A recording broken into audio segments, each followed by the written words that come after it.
occurs when people who are working age group are able and willing to work but unable to find a suitable job.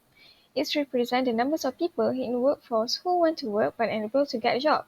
It also measures the health of economy in a country. It might be voluntary and involuntary. Voluntary unemployment occurs when there is job available. On the other hand, involuntary unemployment happens when unemployed person is not billing it at the going wage rate. As referred to Trading Economics 2024, Indonesia unemployment rate has declined to 4.91% in the September of 2024 from 5.32% in the same quarter from the previous year. Meanwhile, the labor force participation rate rose to 70.63% from 69.80%. And all these data were taken when the population was 278.20 million and 275.80 million on the previous year. As looking back to the main topic, which is unemployment in Indonesia, what is actually causing the unemployment in the country and what are appropriate solutions to solve the unemployment problems that the country faces?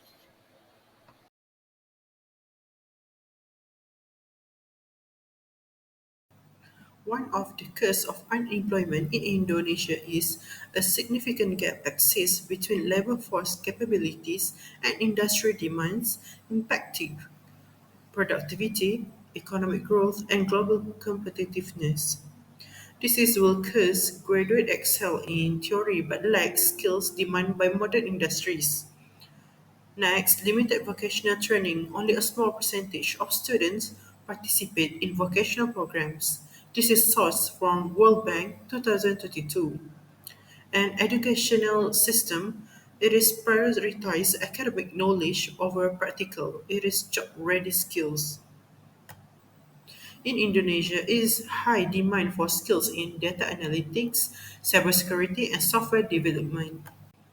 This bring impacts like reduced productivity and slowed economic growth, next hindered global competitiveness, and lastly shortages in tech-driven industry like IT and manufacturing. These statistics show that advanced digital skills like data analysis and visualization, IT support, and digital marketing are increasingly valued by employees, highlighting a significant skills gap as less than 1% of the workforce possess such skills in 2020. These skills are critical across sectors. Big data aids banking in customer insight and fraud management, AI enhanced healthcare operations, IoT benefits farmers through real-time systems, and cybersecurity addresses Indonesia's high digital risk with over 11 million cyber attacks in Q1 2022. While green skills are less prioritized, they are expected to grow in importance due to the country's vulnerability to climate risks like flooding and extreme heat. This is sourced from Economist Impact 2023. Indonesia's growing population is both an asset and a challenge, particularly when it comes to managing unemployment. Many young people, especially recent graduates, struggle to find employment that match their skills or aspirations, leading to high youth unemployment rates. The challenge is further exacerbated by underdeveloped sectors in certain regions, which limit job opportunities outside major urban centers. Additionally, the high birth rate in some parts of the country continues to add pressure on the government and private sector to generate enough jobs and meet the growing demand. However, this is actually slightly higher than the world average of 49% in 2017. This disparity creates a circle of frustration and disillusionment as many youths face a bleak future with limited prospect for advancement, which can also lead to social unrest and increased migration to urban areas in search of better opportunities. For example, industries such as agriculture and beverages have seen increases in employment. This suggests that technological advancements can also lead to job creation in various sectors. The following data from Starting Economic Indonesia 2023 illustrate that unemployment rate in Indonesia from 2012 to 2023, with technological advancements being one of the contributing factors. From the graph, the unemployment percent in Indonesia will increase rapidly in 2020 until 2032 because of the COVID-19 pandemic, which spread worldwide in the 2 years. Many workers in every sector have to quit jobs since their employers cannot pay their wages. But starting from 2023, the unemployment percent was decreasing due to COVID-19 already have the cure and the industry can operate as usual before the pandemic happened.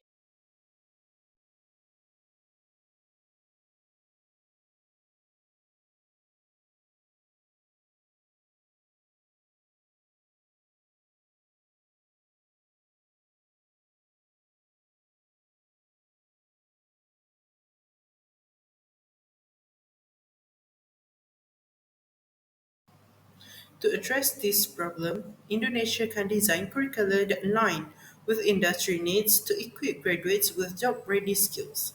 For example, Universitas Indonesia (UI) employs a curricula with 30% theory and 70% practice. This is sourced from Universitas Indonesia website. This brings benefits like reduces unemployment rates, boosts economic growth, and prepares students for immediate employment and adaptability to future change. Indonesia can have independent campus program 2023. This enables students to gain real-world experience through internship and off-campus learning. This is sourced from Indonesia investments.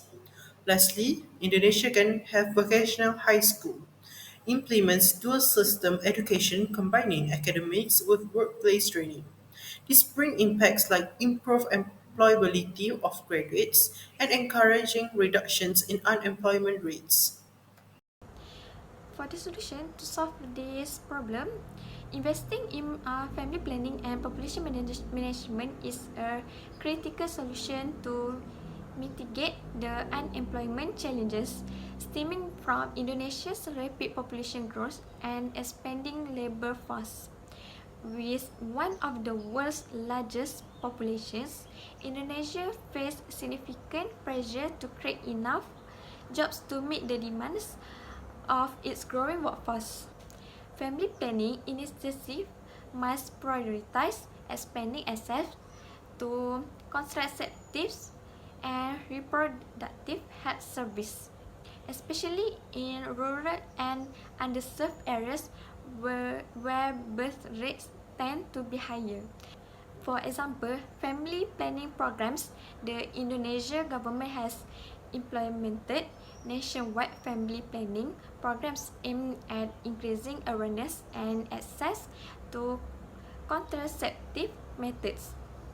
These programs focus on educating communities about reproductive health and providing affordable contraceptive, particularly in rural and underserved areas.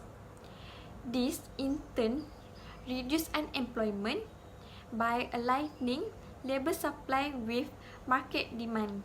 A balanced population growth rate allows the government and private sector to focus resources on creating sustainable job opportunities rather than struggling to meet the overwhelming demands of a rapidly expanding labor force. Industries facing significant job losses due to automation must encourage the responsible adoption of technology that complements rather than replaces human workers.